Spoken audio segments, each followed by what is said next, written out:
लागू किया गया, इसका मेन उद्देश्य क्या है और आप इसमें कैसे समझेंगे? ये इसके उद्देश्य है पाटलिपुत्रा में, पटना में स्वयंसेवी संस्थाओं का क्या दायित्व है इसके विकास के लिए, इसी का आज सेमिनार हम लोग किए हैं। और इसमें एक और दूसरा जो पहलू था वो था नगर निगम जो चुनाव आने वाला है, उसमें भी संस्थानों की भूमिका, दोनों ही विषय पर यहाँ पर सेमिनार का आयोजन किया गया था। और इसमें लोगों से अपील किया एकजुटता बनाने के लिए। हाल के दिनों में 2-4 दिन के अंदर कई तरह की घटनाएं हुई हैं, कई जगह पर गवर्नमेंट की क्षति हुई है, क्षति पहुंचाई गई है प्रॉपर्टी का। उन सभी हम लोग जो स्वयंसेवी संगठन हैं उन सभी से अनुरोध किए हैं कि आप लोगों के बीच में जागरूकता लाएं कि ये जो है किसी भी तरह से उचित नहीं है। आपको अपनी मांगे रखना है सरकार के सामने में, उचित मंच पर रखिए, शांतिपूर्ण तरीके से रखिए, लेकिन गवर्नमेंट के ऊपर नुकसान पहुँचा के इस तरह के काम नहीं। आज के सेमिनार में क्या देश से पूरे देश से लोग आए थे?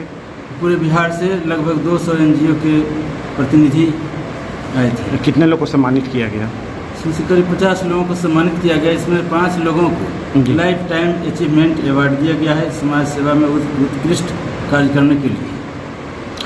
चुनाव नज़दीक है सर जी, और अभी प्रत्याशी के तौर पे खड़े हुए हैं उप महापौर के लिए, क्या लगता है इस बार जो चुनाव का तरीका बदला गया है उससे आप कितना सहमत हैं? बहुत अच्छा लग रहा है, बहुत सहमत हैं।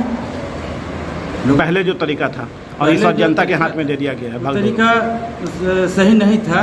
उसमें होता क्या था कि उसमें हॉर्स ट्रेडिंग की ज़्यादा संभावना बनी रहती थी और साल 2 साल होते होते उसको अविश्वास प्रस्ताव लगाकर उसको गिरा दिया जाता था और एक जनप्रतिनिधि को 3-3 बार 4-4 बार अविश्वास प्रस्ताव फेस करना पड़ता था और निश्चित तौर पर उससे करप्शन बढ़ता था। आप मानते हैं कि इसमें अविश्वास प्रस्ताव इसलिए लाया जाता था क्योंकि बहुत बड़ा पैसों का खेल होता होगा इसमें? बिल्कुल मानते हैं, ऐसा हम नहीं, सब लोग मानते हैं इस बात को।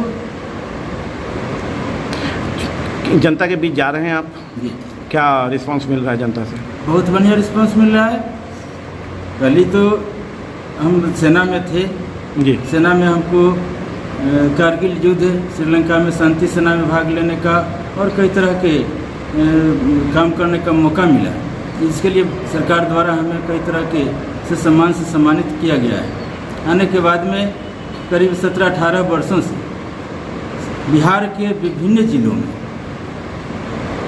किसी भी आपदा की परिस्थिति में हम उनके साथ में खड़े रहते हैं, चाहे बाढ़ हो, सर्दियों के दिन में कंबल वितरण करना हो, बाढ़ के दिन में जो लोग विस्थापित होकर के दूसरे जगह पर शरण लेते हैं उन लोगों को जान माल के सुरक्षा, खाने पीने की व्यवस्था, चाहे जानवरों के चारा की व्यवस्था, ये सारे कार्य सर्दियों में जितने भी ज़रूरतमंद हैं उन सभी को कंबल वितरण करते हैं। करीब करीब हम सालाना एक फिक्स हिसाब किताब रखे हैं, मोटा मोटी 5100 कंबल हम हर एक साल वितरण करते हैं और उसका सॉर्ट आउट करते हैं, पहले उसको फाइंड आउट करते हैं और उन ज़रूरतमंदों को जा कर के देते हैं। गर्मियों में जगह जगह ठंडे जल की व्यवस्था कई जगह कम से कम मेरा पटना में 20 जगह पर आज के डेट में भी चल रहा होगा। देश की तो बागडोर संभाला आपने मोर्चा बॉर्डर पे और अब आप आए हैं पटना जिला के अंदर संभालने के लिए, कितना स्वच्छ कर पाएंगे पटना को?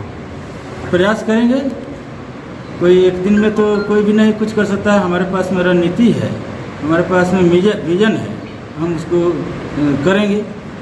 अगर मौका मिला तो जिस तरह से देश में हमने सेवा किया है, जिस ईमानदारी कर्तव्यनिष्ठता के साथ में मौका मिला तो हम समाज के लिए भी उसी तरह से अपने समय का 1-1 मिनट जनता की सेवा पर लगाएंगे और जो हमारे बस में होगा, जो हमारे कार्य क्षेत्र में होगा, हम उन सारे चीज़ों को करने का कोशिश करेंगे।